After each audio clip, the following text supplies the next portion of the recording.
Okay, so let's start actually working on the game. This is where it gets exciting. So let's delete our script, whatever. We don't need that. That was just for the test.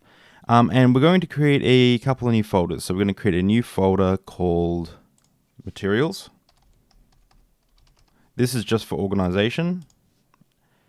We're going to create a new folder called Scripts. You don't have to create these folders, but I just like to keep things organized. So inside of the materials folder, we want to create some materials. So I'm going to create a new material. I'm going to call this grass. And I'm going to create a new material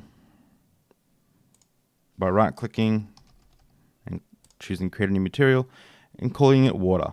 So with the grass, I'm going to come over to click on the, or either one, click on grass, come over to the albedo here, click on this little color wheel, and I'm going to just choose like a nice enjoyable green color. And for the water, you guessed it, I'm going to choose a nice simple blue color. Cool, so we created our two materials. And now we're going to create just a plane to do some testing for our ball to roll on, like to get the ball going, right?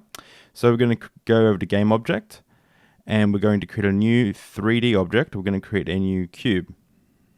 And we're going to call this cube,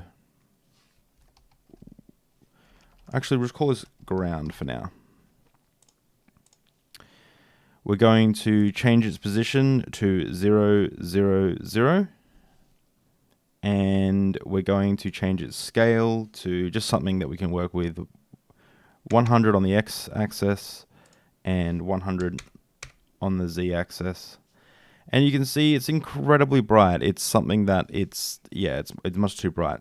It's completely white. So in our scene, so if we zoom out here, you can see we have just a big flat white cube basically. And we've got a directional light here that we can, change the colors, change the direction, things like that. And we've got a main camera. So with the ground, we just want to click on the ground, and over here we'll see the components that are on the actual ground object. So we have a cube mesh filter, we have a mesh renderer, and we have a box collider.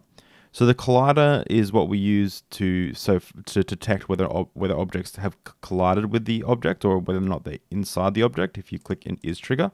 And the mesh renderer is just rendering the actual mesh of what the actual object is. So if you see under the mesh renderer section, we have a section called materials. If you open up that material, you'll see that it has an element, and that element is just the default material. That's what's painting it all as white. If we click and drag our grass material over, you'll notice that it turns green, and it looks much better in my opinion.